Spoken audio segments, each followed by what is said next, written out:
మిత్రులారా, ఈరోజు 10వ రోజు, ఇంకా 3 రోజులు కార్యక్రమం ఉంది. రోజు ఉదయం సాయంత్రము 24 గాయత్రి మంత్రాలు, ఉదయం సాయంకాలము 24 మృత్యుంజయ మంత్రాలతో ఆహుతిస్తున్నాం. అలాగే విష్ణు సూక్తంతో ఉదయం సాయంత్రం ఆహుతిస్తున్నాం. లక్ష్మీ సూక్తంతో కూడా ఉదయం ఆహుతి ఇస్తున్నాం. ఇవి కాకుండా విష్ణు సహస్రనామాలు ఉదయం సాయంత్రము పారాయణం చేస్తున్నాం. ఇది మరి చాలా తక్కువ మంది మాత్రమే ఇందులో పాల్గొంటున్నారు. మనిషి అనేకమైన లంపటాలు, చిక్కుముడులు తనే తగిలించుకుంటాడు. మసిబట్ట అని ఒక గుడ్డ పెట్టుకుంటారు, గిన్నెలు దించడానికి, తుడవడానికి. మనం ఆ మసిబట్ట మొదలు చాలా తక్కువ దానికి మురికి ఉంటుంది, మసి ఉంటుంది. వాడుతున్న కొద్దీ ఇంకా మసి మురికి పెరిగిపోతూ చిరిగిపోతూ ఉంటుంది. ఈ విధంగా మనిషి పుట్టినప్పుడు చాలా తక్కువ సమస్యలు ఉంటాయి. కానీ తెలివి తక్కువతనం వల్ల, సోమరితనం వల్ల, రకరకాల కారణాల వల్ల సమస్యలను పెంచుకుంటూ ఒక విషవలయం తయారు చేసుకొని అందులోంచి బయటపడలేకుండా ఉంటున్నాడు. చిక్కుముడులు కూడా అంతే. దారాలన్నీ చిక్కుముళ్ళు అయిపోయాయంటే అవి విపదీయాలని ప్రయత్నం చేస్తుంటే ఇంకా కొత్తగా అవి ముడులు పడుతూ ఉంటాయి. ఇలాగా మనిషి జీవితం అంతా కూడా రకరకాల సమస్యలు సృష్టించుకోవడం సరిపోతుంది. విద్యావంతుడు, బుద్ధిమంతుడేమో సమస్యలను విడదీస్తాడు. బుద్ధి లేని వాళ్ళు, శాస్త్రజ్ఞానం లేని వాళ్ళు సమస్యలు సృష్టించుకుంటారు. ఆ సృష్టించుకున్న సమస్యలే సంకటాలై అతన్ని బయటికి పోనీయవు. కనుక వివాహము అనేది ఒక బాధ కాదు, ఒక సంకటం కాదు, నరకము కాదు, రోగము కాదు. ఎక్కడ శాస్త్రాలు చెప్పడం లేదు వివాహం చేసుకుంటే సర్వనాశనం అని చెప్పట్లేదు. కానీ అప్పట్లో బ్రహ్మచర్యంగా ఉండి గురుకులంలో గురువు దగ్గర విద్యాభ్యాసం చేసి 24 ఏళ్ళు అన్ని శాస్త్రాలు తెలుసుకొని అతడు సంసారంలో దిగేవాడు. బురద అంటించుకోకుండా బయటకు వచ్చేవాడు.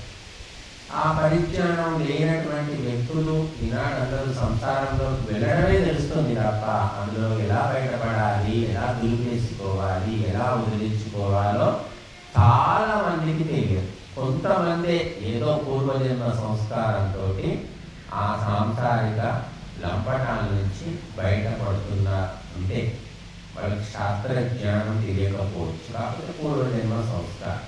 మిగతా వాళ్ళంతా కూడా దైహికమైన, ఆర్థికమైన, లౌకికమైన, భౌతికమైన, సామాజికమైన, పారివారికమైనటువంటి విషయాలలో మునిగి తేలుతూ ఉన్నారు. ఏది అవసరము, ఏది అనవసరం అనేది తెలుసుకోకుండా ప్రతి ఒక్క కార్యంలో మనిషి కొట్టుకొని పోతూ ఉన్నాడు.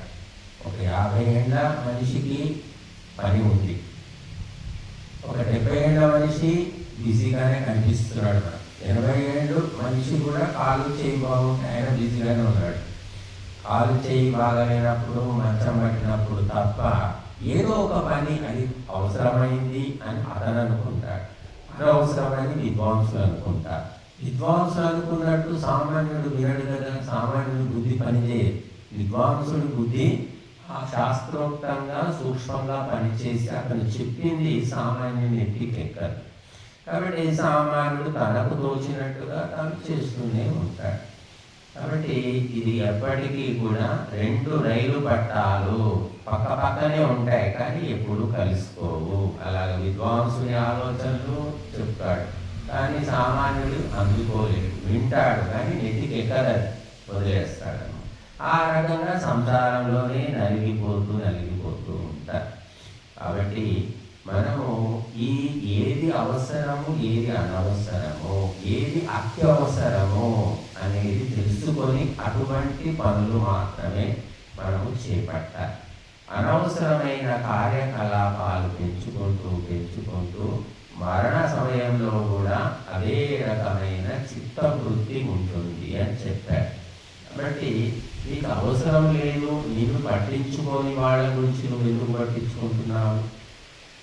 నీకు విలువ ఇవ్వని లోకానికి నువ్వు ఎందుకు విలువిస్తున్నావు అంటే తెలియదు. అంటే ఇంతకుముందు అలవాటు ఉంది కాబట్టి బుద్ధి అటే లాగుతూ ఉంటుంది. కాబట్టి బుద్ధితోటి తెలివితోటి మనము లోకంలో వ్యవహారం చేసుకోవాలి. వృద్ధాప్యం లోపల ఏ విధంగా ఉండాలి అంటే క్రమక్రమంగా పనులు తగ్గించుకోవాలి. అది వ్యాపారము కానీ, వ్యవసాయము కానీ, ఉద్యోగం కానీ ఎంతెంత తగ్గించుకొని ధార్మికమైన కార్యాలకు అంత సమయం ఇస్తే మనము ప్రశాంతమైనటువంటి జీవితాన్ని చివరి దశలోనైనా అనుభవిస్తూ ఉంటాం. పశువులు, పక్షులు, జంతువులు, మృగాలు మనకంటే ప్రశాంతంగా ఆరోగ్యంగా ఉన్నాయి. వాటికి ఇల్లు లేదు, బట్టలు లేవు, బ్యాంక్ బ్యాలెన్స్ లేదు, సెల్ ఫోన్ లేదు, మరి ఎంతో సంతోషంగా ఉన్నాయి.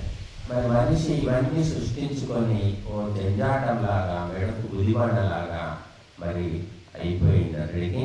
అందుకోసమే ఒక పక్షి, ఒక జంతువు పిల్లల్ని పెంచి పెద్దయ్యాక అవి వాటి దారిన వెళ్ళిపోతాయి. ఈ పశువులు పక్షులు ఏం పట్టించుకో పెద్దగా వచ్చి మళ్ళీ అప్పుడప్పుడు వచ్చి చూసుకోవడము అనే ఏమి ఉండదు. వాటి మరపు అది మనిషికి మరపు లేదు. మరపు రాని కథలాగా ఎప్పుడూ గుర్తు వస్తూనే ఉంటుందన్నమాట. నేను వానికి 10 రూపాయలు ఇచ్చాను, వాడు కరేపాకు అడిగితే ఇవ్వలేదు, 100 సార్లు గుర్తుపెట్టుకుంటాడు. కానీ కనబడ్డప్పుడల్లా అదే గుర్తుకు వస్తుంది. అదే వాడికి అడిగినప్పుడు 10 రూపాయలు ఇచ్చాను, మొన్న కరివేపాకు అడిగి తీయలేదు అని ఈ రకంగా చిన్న చిన్న విషయాలు బాగా గుర్తుపెట్టుకుంటారు చాలా. అసలైనవి ముఖ్యమైనవి గుర్తుపెట్టుకోవడానికి ఆ మెదడులో చోటే ఉండదు. కాబట్టి మనం చిన్న విషయాలు వదిలేసుకొని పెద్ద విషయాలు, ముఖ్యమైన విషయాలు గుర్తుపెట్టుకొని ప్రయత్నం చేయాలి. కాబట్టి చాలామంది 1,00,000 రూపాయలు పోతే పెద్దగా బాధపడడు, కానీ ఇంట్లో ఒక కప్పు సాసర్ పగిలిపోయిందంటే పెద్ద బాధపడుతుంటారు. ఇటువంటి వాళ్ళు కూడా విచిత్రంగా ఉండాలి ప్రపంచంలో. కాబట్టి మనము గురువులు చెప్పిన ఉపదేశాన్ని విని నెత్తికెక్కించుకొని చింతించుకొని మన జీవితాన్ని చక్కదిద్దుకోవాలి. ఇది ఈ చెవితో విని ఆ చెవితో వదిలేయడానికి కాదు. కాబట్టి ఈ ప్రపంచం లోపల అందరూ ఒక పక్షి సాయంత్రం కాగానే అన్ని పక్షులు వచ్చి చెట్టు మీద చేరుతాయి. తెల్లారిన తర్వాత ఏ పక్షి దాని ఆ పక్షిదే. ఈ ప్రపంచము, ఈ సంసారం అటువంటిది అని చెప్తోంది శాస్త్రం.